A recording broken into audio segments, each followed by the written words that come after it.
ازيكم يا شباب؟ ايه الاخبار؟ عاملين ايه؟ يا رب تبقوا بخير.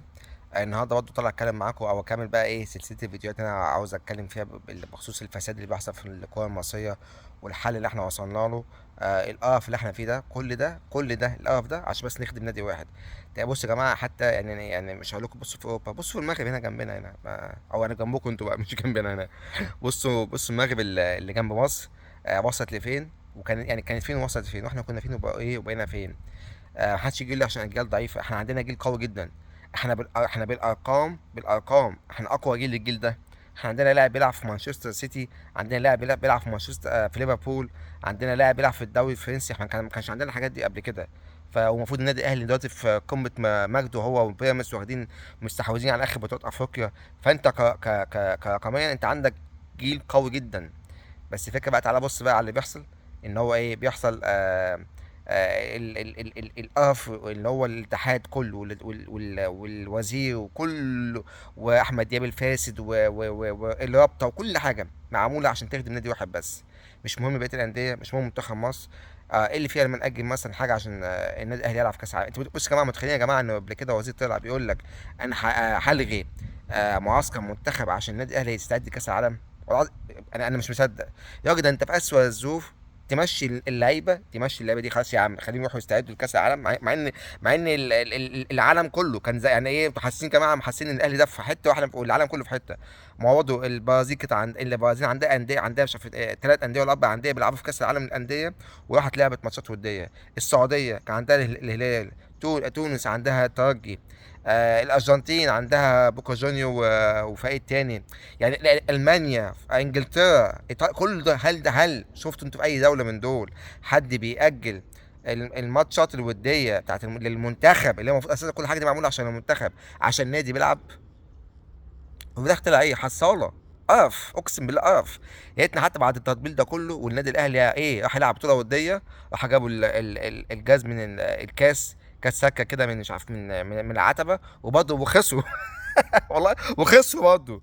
بعد كده راح لعب كاس العالم للانديه، وقال لك انا كان دايما يقعد يقول لك انا ثالث العالم مش عارف، في بطوله هبله كده شبه وديه. وبرضه كان بيطلع ثالث وعمره متاهل النهائي، ولما لعب بطوله كاس العالم للانديه حقيقيه طلع رابع وما كسبش ولا ماتش. متخيلين يا جماعه؟ قرف. هو ده الكره المصريه. بصوا احنا كنا فين، كنا بناخد بطولات عامله ازاي في منتخب مصر. بص دلوقتي المنتخب عامل ازاي. المنتخب اللي هو كذا مره حتى تصنيفه قل بسبب ان حسام بدر جاله تليفون قال له ما تلعبش برضه ماتش ودي. وبسبب الماتش ودي ده تصنيفنا قل، فما بقيناش من الخمس اوائل، بقينا من الخمسه اللي هم بتاع التانيين، فلعبنا مع الخمسه الاوائل ووقعنا حظنا، وقعنا مع السنغال. ليه؟ اقوى ساعتها، كانت ساعتها اقوى فريق في افريقيا. رغم كده برضه وخسرنا بسبب الموضوع ده. فقرف، اقسم بالله عبث. مفيش. كل حاجه بتحصل لخدمه النادي الاهلي، قوانين بتتغير في خدمه النادي الاهلي. الوزير عمركم يا جماعه شفتوا وزير دوله بيروح لرئيس نادي؟ انا ما شفتهاش في حياتي الا في مصر. الوزير ده المفروض اعلى، يعني حتى بقى ايه ده، مش رئيس اتحاد ولا لا، ده وزير رياضه. لا، اقوى من النادي الاهلي واقوى من اتحاد الكوره، المفروض اقوى حاجه، اعلى حاجه في البلد في الرياضه. لا، راح للخطيب كلمه والخطيب نفض له، فراح له. ما شاء الله على الكرامه. راح له في البيت قال له والنبي يا عم، والنبي يا عم خطيب العب الماتش، كان ماتش الاهلي والجونه في 2019. لكن احنا لا، الزمالك عادي انسحب، ولو لما ينسحب يطبق عليه القانون. الاهلي يتباس ايديه ورجليه عشان يلعب الماتش ويلعب الماتش. ولما السنه اللي فاتت اتقال للخطيب هتروح الماتش ومش عارف ايه، قال لك لا وانسحب. اتعدل له القوانين وقال لك اصل مش عارف ايه وايه ايه، وفي الاخر ما لقوش حجه. قال لك احنا خلاص، احنا عندنا بند بيسمح ان احنا نغير كده وخلاص، عشان الظروف القهريه، عشان اي بتنجان ما عرفش يردوا. لكن هم حتى بعد كده هتصعرف، هم حتى كدابين. في الاول قال لك ايه، هنأجل الموضوع لحد ما اللجنه الاولمبيه تحكم في الموضوع. راحوا اللجنه الاولمبيه هتمديهم على دماغهم، قالت لك لا، انا ما كده كده اصلا ماليش صفه. ولو لقى صفه الاهلي يتخصم منه 3 نقط. فاللي هو عشان انسحاب وتخصم منه 3 نقط عشان العقوبه اللي هي الاضافيه بتاعت اللائحه.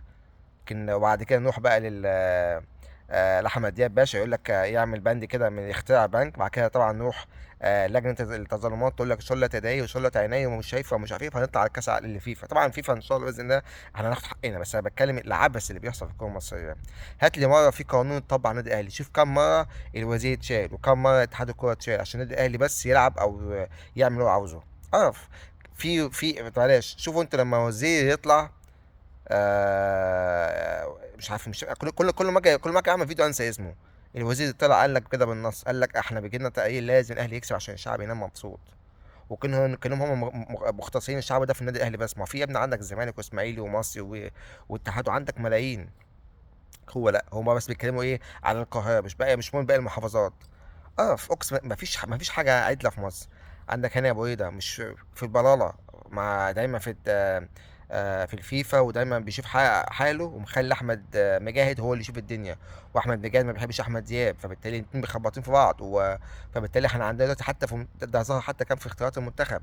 شوف المنتخب الاول عامل ايه والمنتخب التاني عامل ايه بقياده حلمي طولان الفاشل. طبعا احنا هم كلهم فشله. حسام حسن فاشل، ما بيعرفش يدرب على حلمي طولان، وحلمي طولان نفسه تاريخه زي زفت في التدريب، وجابوه كده ايه تكمله كده، اللي هو اي حاجه كده يخش في اي حاجه. هو حتى قال لك قالوا لي إيه؟ انت بس خش شاي كده وخلاص.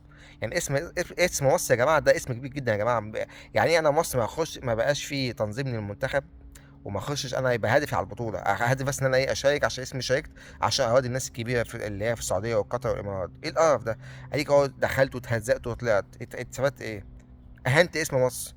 لكن لا، واديك شايف هو عاملين يشرحوا بعض على التلفزيونات، حلمي طولان ومش عارف ومحمود فايز وحسام حسن واحمد حسن والحضري. إيه قرف، عبث عبث. وقبليهم منتخبات الشباب مع اسامه نبيه ومع وائل رياض. قرف قرف، مفيش حاجه ناجحه، مفيش حاجه بتتخطط لها صح. مش ما حدش بيختار مدربين صح، كلها عبث وقرف اقسم بالله.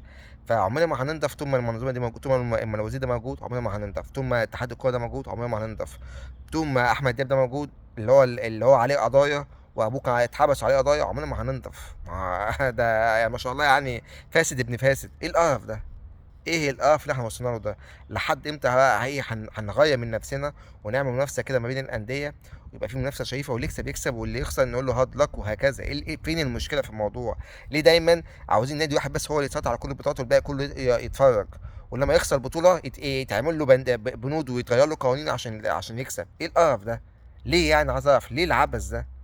خلينا احنا كده، وخلينا هننزل تحت تحت تحت تحت لحد لما خلاص يجيبوا اجلها، وبعد كده نبدا نفوق ايه ونعدل شويه، وبعد كده ننزل تاني وهكذا. فالواحد ايه من اللي بيشوفه. واتمنى بقى الرياضه المصريه تنضف شويه، واتمنى يبقى فيه منافسه شريفه، اتمنى. والفيديو اللي جاي هتكلم فيه على ارض الزمالك ان شاء الله، والقرف اللي احنا فيه. يلا سلام.